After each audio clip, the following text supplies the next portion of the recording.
दोस्तों, अगर आपको भी कोलकाता और हैदराबाद के बीच महामुकाबला पसंद आया हो तो हमारे इस वीडियो को दिल से एक लाइक जरूर कीजिएगा। आज के वीडियो का लाइक टारगेट केवल 400 का है। दोस्तों, कोलकाता के मैदान पर दहाड़ा रघुवंशी और अजिंक्य रहाणे का बल्ला।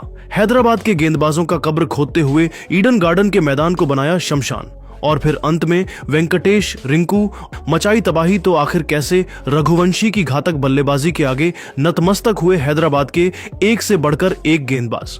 कोलकाता की टीम ने कितने रनों का रखा हैदराबाद के सामने लक्ष्य, किस बल्लेबाज ने ठोके सबसे तेज अर्धशतक। इन दोनों टीमों के बीच रोंगटे खड़े कर देने वाले मुकाबले की पूरी हाईलाइट तो हम आपको इस वीडियो में जरूर दिखाएंगे। लेकिन उससे पहले आपको क्या लगता है, इस बार आईपीएल की चमचमाती हुई ट्रॉफी कौन जीतेगा? आप खुद नीचे कमेंट करके जरूर बताइए। दोस्तों, ईडन गार्डन के मैदान पर शुरू हुआ इस मुकाबले में सिक्का उछाला गया तो हैदराबाद की टीम ने जीता और पहले गेंदबाजी करने का फैसला किया। वहीं कोलकाता को बल्लेबाजी करने के लिए आमंत्रित किया। कोलकाता की तरफ से पारी की शुरुआत करने के लिए दो खतरनाक बल्लेबाज क्विंटन डीकॉक के साथ सुनील नारायण आए। वही हैदराबाद की तरफ से पहला ओवर लेकर आए मोहम्मद शमी। बेहतरीन गेंदबाजी का नजारा दिखा रहे थे, बल्लेबाजों को खूब परेशान कर रहे थे। एक एक रन बनाना काफी मुश्किल हो रहा था। शमी ने पहले ओवर में केवल 7 रन दिए। दूसरे ओवर में गेंदबाजी करने आए हैदराबाद के कप्तान पैट कमिंस। इनका स्वागत सुनील नारायण ने पहले ही गेंद पर शानदार छक्का लगाकर किया और टीम के स्कोर को तेजी से आगे बढ़ाया। लेकिन इसी ओवर की 5वीं गेंद पर कप्तान पैट कमिंस ने डिकॉक को पवेलियन का रास्ता दिखाकर अपनी टीम को पहली सफलता 14 रनों के स्कोर पर दिला दी। डिकॉक अपनी टीम के लिए केवल 1 रन बनाकर पवेलियन लौट गए। 2 ओवर में कोलकाता का स्कोर 14 रन बन पाया। अब बल्लेबाजी करने के लिए आ चुके थे अजिंक्य रहाणे। तीसरे ओवर में गेंदबाजी करने आए हैदराबाद की तरफ से मोहम्मद शमी और इस बार उन्होंने आते ही ओवर की तीसरी गेंद पर सुनील नारायण को पवेलियन का रास्ता दिखाकर कोलकाता की कमर तोड़ दी। सुनील नारायण अपनी टीम के लिए केवल 7 रन बनाकर पवेलियन लौट गए। हैदराबाद की टीम मैच में पूरी तरह से हावी हो चुकी थी। वहीं कोलकाता की टीम बैकफुट पर आ चुकी थी। अब कोलकाता की तरफ से 2 नए बल्लेबाज आ चुके थे, अजिंक्य रहाणे का साथ देने के लिए रघुवंशी। इन दोनों खिलाड़ियों के कंधों पर टीम की पूरी जिम्मेदारी टिकी हुई थी। 3 ओवर में कोलकाता का स्कोर केवल 17 रन बन पाया। चौथे ओवर में गेंदबाजी करने आए हैदराबाद की तरफ से एक बार फिर पैट कमिंस। लेकिन इस बार इनका स्वागत अजिंक्य रहाणे ने 5वीं गेंद पर खतरनाक छक्का लगाकर किया और टीम के स्कोर को तेजी से आगे बढ़ाया। 4 ओवर में कोलकाता का स्कोर 26 रनों तक पहुंच गया। ये दोनों बल्लेबाज टीम के लिए तेजी से रन बटोर रहे थे। 5वें ओवर में गेंदबाजी करने आए एक बार फिर मोहम्मद शमी। बेहतरीन गेंदबाजी का नजारा दिखा रहे थे। अपनी जाल में कोलकाता के बल्लेबाजों को जकड़ कर रखा हुआ था। एक एक रन बनाना काफी मुश्किल हो रहा था। लेकिन तभी अजिंक्य रहाणे अपने बल्ले का मुंह खोला और ओवर की चौथी गेंद पर खतरनाक छक्का जड़कर उनका स्वागत किया। धीरे धीरे कोलकाता की टीम मैच में वापसी करती हुई नजर आ रही थी। पूरी जिम्मेदारी अजिंक्य रहाणे के कंधों पर आ चुकी थी। अजिंक्य रहाणे की बल्लेबाजी देखकर रघुवंशी ने भी अपनी बैटिंग में बदलाव किया और मोहम्मद शमी के ओवर का अंत खतरनाक चौक के साथ कर अपनी टीम को 5 ओवर में इन दोनों बल्लेबाजों ने 38 रनों तक 2 विकेट पर पहुंचा दिया। पावर प्ले के अंतिम ओवर में हैदराबाद की तरफ से बॉलिंग स्पेल में बदलाव दिखा और इस बार गेंदबाजी करने आए सिमरजीत सिंह। लेकिन हैदराबाद की उम्मीद पर पानी फेरते हुए अजिंक्य रहाणे ने दूसरी ही गेंद पर खतरनाक छक्का लगाकर सिमरजीत सिंह का स्वागत किया और टीम के स्कोर को रॉकेट की रफ्तार की तरह आगे बढ़ाया। वही ओवर की अंतिम गेंद पर रघुवंशी ने भी खतरनाक छक्का जड़कर इस ओवर से 15 रन बटोरकर अपनी टीम को पावर प्ले के 6 ओवर में ही 53 रनों तक पहुंचा दिया। ये दोनों बल्लेबाज कोलकाता के स्कोर को तेजी से आगे बढ़ा रहे थे। हैदराबाद के हर गेंदबाजों के खिलाफ टूटकर प्रहार कर रहे थे। इन दोनों खिलाड़ियों का बल्ला रुकने का बिल्कुल भी नाम नहीं ले रहा था। पावर प्ले के बाद 7वें ओवर में भी हैदराबाद की बॉलिंग स्पेल में बदलाव देखने को मिला और इस बार गेंदबाजी करने के लिए बुलाया अपने फिरकी के जादूगर जीशान अंसारी को। लेकिन जीशान का स्वागत अजिंक्य रहाणे ने अपने अंदाज में दूसरी ही गेंद पर खतरनाक चौका लगाकर किया और अपनी टीम को 7 ओवर में ही इन दोनों बल्लेबाजों ने मिलकर 61 रनों तक पहुंचा दिया। इन दोनों खिलाड़ियों के बीच एक अच्छी साझेदारी पनपत्ती हुई दिखाई दे रही थी, जो कि कोलकाता के लिए अच्छी खबर थी। हैदराबाद की तरफ से विकेट की तलाश में एक बार फिर बॉलिंग स्पेल में बड़ा बदलाव देखने को मिला और इस बार गेंदबाजी के लिए आए हर्षल पटेल।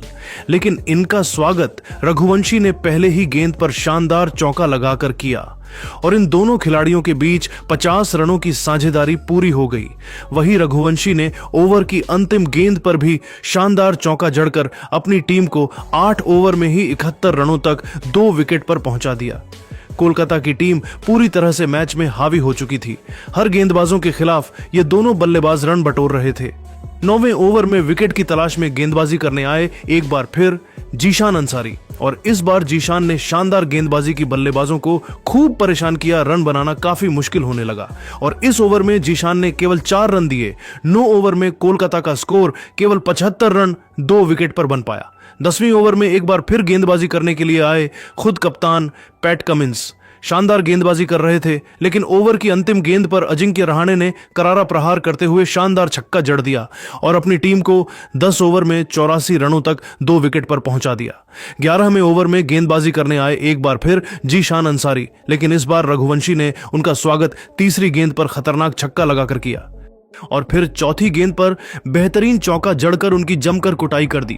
वहीं अजिंक्य रहाणे उनका भरपूर साथ निभा रहे थे। दोनों बल्लेबाज अपने अर्धशतक की तरफ बढ़ रहे थे, लेकिन जीशान ने ओवर की अंतिम गेंद पर अजिंक्य रहाणे को पवेलियन का रास्ता दिखाकर अपनी टीम को तीसरी बड़ी सफलता 97 रनों के स्कोर पर दिला दी। अजिंक्य रहाणे अपनी टीम के लिए 38 रन बनाकर पवेलियन लौट गए। अब मैदान पर रघुवंशी का साथ देने के लिए वेंकटेश अय्यर आ चुके थे। इन दोनों खिलाड़ियों के कंधों पर टीम की पूरी जिम्मेदारी थी। 11 ओवर में कोलकाता का स्कोर 97 तक पहुंच चुका था। 12वीं ओवर में गेंदबाजी करने आए सिमरजीत सिंह।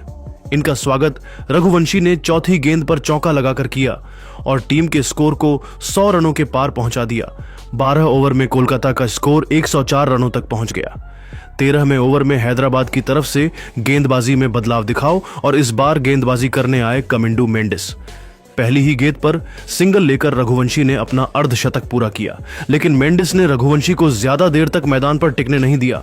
इसी ओवर की चौथी गेंद पर उन्हें पवेलियन का रास्ता दिखाकर कोलकाता की कमर तोड़ दी। 106 रनों के स्कोर पर कोलकाता का चौथा विकेट गिर गया। रघुवंशी टीम के लिए 50 रन बनाकर पवेलियन लौट गए, लेकिन वेंकटेश मैदान पर टिके हुए थे। उनके साथ देने के लिए आए रिंकू सिंह 13 ओवर में कोलकाता का स्कोर 108 रनों तक पहुंच गया। 14वें ओवर में हर्षल पटेल ने बेहतरीन गेंदबाजी की और केवल 5 रन दिए। 14 ओवर में कोलकाता का स्कोर 113 रनों तक बन पाया। जिस तरह से कोलकाता का स्कोर आगे बढ़ रहा था और यह दोनों बल्लेबाज खेल रहे थे। 15वें ओवर में वेंकटेश ने शानदार छक्का जड़कर टीम के स्कोर को तेजी से आगे बढ़ाया और 122 रनों तक पहुंचा दिया। इसके बाद भी दोनों खिलाड़ियों का बल्ला रुकने का नाम नहीं लिया, सिर्फ चौके और छक्के लगाने लगे और अपनी टीम को 150 रनों के पार पहुंचाया।